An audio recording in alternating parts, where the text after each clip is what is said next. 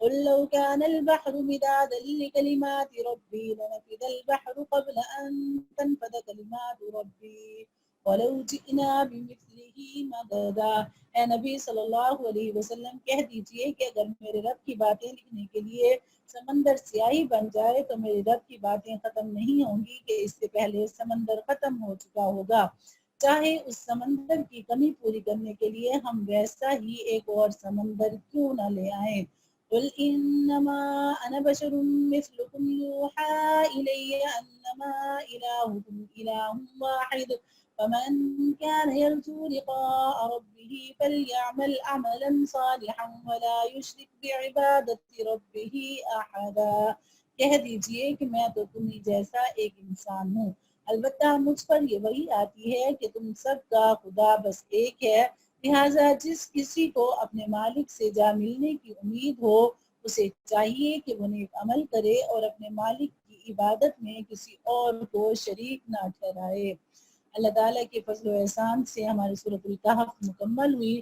اب ہم سورہ مریم شروع کرتے ہیں۔ سورہ مریم کے تعارف سے پہلے میں آپ لوگوں سے ایک بات عرض کرنا چاہتی ہوں کہ ہمارا مقصد ہے ایک دفعہ پورے قرآن پاک کے جو مضامین ہیں ان کو دیکھ لیا جائے اور ایک دفعہ ان کو نظروں سے گزار لیا جائے اور ایک دفعہ انہیں اپنے دل میں اتار لیا جائے۔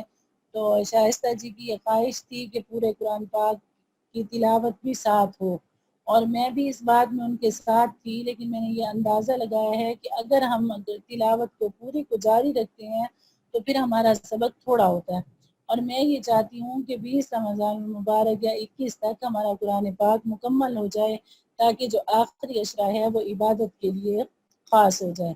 تو اگر آپ لوگوں کی یہی رائے ہو تو پھر یہ، اور ہم یہ چاہتے ہیں، آپ نے دیکھا ہوگا اکثر دورہ قرآن میں کہ جب دورہ قرآن کرواتے ہیں تو بس صرف ترجمہ ہوتا ہے یا تھوڑا سا کسی صورت کے بارے میں بتا دیا، تو میں چاہتی ہوں کہ آپ کو صورت کا تعارف بھی کروا دوں اور ساتھ ساتھ جو خاص تشریح ہے، یعنی ایسی آیتیں ہیں